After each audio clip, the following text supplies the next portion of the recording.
स्वागत है आपका आज की चाय पे। तो चाय तुम अब अंडरग्राउंड होने वाली हो, इतने नेगेटिव कमेंट्स आ गए, अब तो तुम भाग जाओगी। मैं कितनी बार और भाग गई जो मैं इस बार भाग जाऊंगी। सीधी बात है, कितनी बार पहले भी मेरी बात छोड़ दीजिए, मेरी बात साइड रख दीजिए, एनएफ की बात साइड रख दीजिए। यहाँ पे कितनी बार लोगों ने सामने आके, क्रू मेंबर्स ने, मैडम के क्रू मेंबर्स ने, उस लड़की का मैं नाम आज नहीं बोलूँगी, but she has commented this several times कि ये सच मैडम की क्रू मेंबर्स तक को पता है। एनएफ की बात करने का मेरा मकसद ये था लास्ट पॉडकास्ट में कि कई लोग मैडम जनाब के कमेंट सेक्शन में, कई लोग एनएफ के कमेंट सेक्शन में, कई लोग थर्ड चैनल के कमेंट सेक्शन में, जैसे पॉडकास्ट चैनल्स हैं, सबके कमेंट सेक्शन में एनएफ के लिए कुछ ना कुछ लिख रहे हैं। मुझे एक चीज़ समझ नहीं आती है कि अगर एनएफ की बात झूठी थी, मेरी बात झूठी थी और किसी और चैनल की बात झूठी थी, तो कितना मुश्किल होता है अपने चैनल पे जिस पे लाखों व्यू आ रहे हैं उस पे आके ये कहना दैट उन्होंने आज तक इस बच्चे के अलावा, जो भी इनका प्रेजेंट बच्चा है उसके अलावा किसी और को बर्थ नहीं दिया। There is no other child.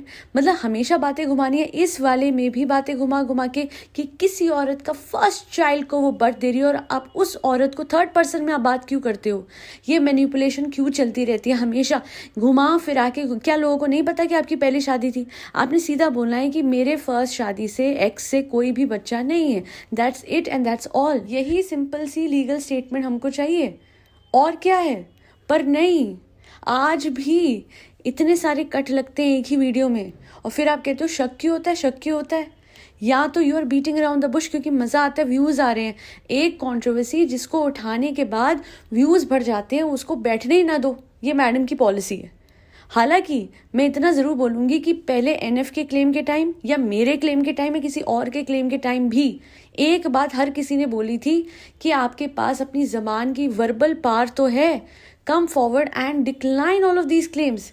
वो भी तो नहीं करते आप लोग। जो ये मैं इनकी बात कर रही हूँ, जनाब और मैडम की, इन दोनों को बहुत मज़ा आता है कॉन्ट्रोवर्सीज पे खेलने के लिए।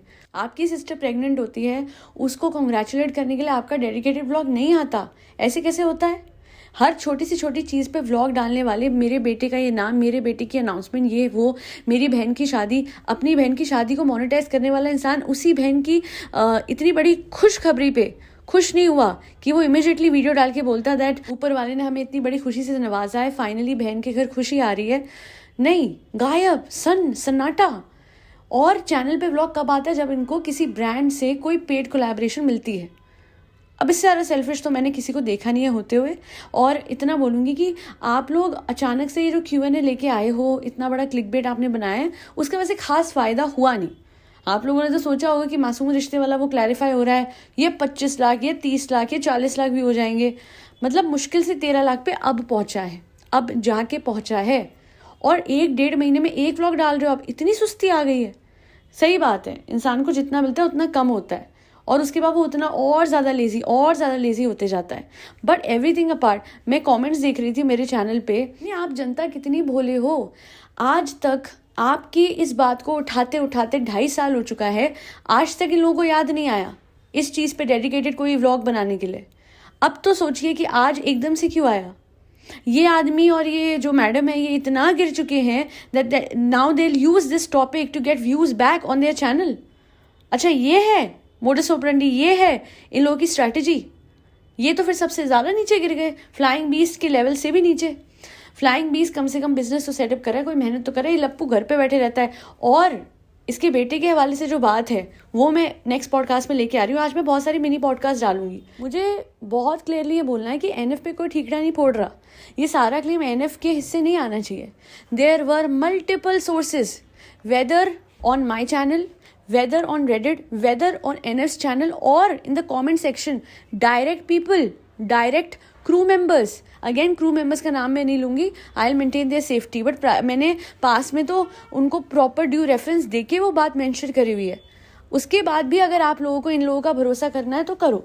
बट अगर इतने सारे लोग बोल रहे हैं तो फिर ऐसे कैसे हो सकता है कि कुछ भी नहीं था? और अगर कुछ भी नहीं था तो 2.5 साल क्यों लग गए? तब जनता की बातों का जवाब देना याद नहीं आया? सोच के देखिए, कोई बच्ची होगी भी तो वो आदमी गैरतमंद है जो कि इनका एक्स है, वो अपनी बेटी को लाके खड़े कर देगा कि इसको छोड़ा था इसकी माँ ने? अगर बेटी है तो वो ऐसा करेगा। और लोग कहते हैं आप डीएम्स के बेसिस पे, इसके उसके बेसिस पे विश्वास ना करो। नहीं, हम तो चाहते हैं डायरेक्ट सोर्स। खुद मैडम कक्कड़ अपने मुंह से बोले कि नहीं, कोई बेटी नहीं है। अभी भी कोई औरत, थर्ड पर्सन में बात है, हाँ, कोई औरत जो अपने फर्स्ट बेबी को जन्म दे रही है, उसको पता है कितनी है। कोई औरत क्या कर रहे हो आप? अपने मुंह से बोलो कि आपके टाइम पे जब आपने बर्थ दिया अपने बच्चे को, उस टाइम रमदान के दिनों में इन्होंने एक बार फर्स्ट पर्सन में बात नहीं करी। जनाब ने क्वेश्चन आंसर का जो जवाब भी दिया था Q&A का इंस्टा पे कि माँ जो है वो बेहतर है, बच्चे के साथ सब बढ़िया है, स्कैन्स अच्छे हुए हैं, माँ और बच्चा दोनों अच्छे हैं। लिटरली थर्ड पर्सन में बात करते थे ये लोग।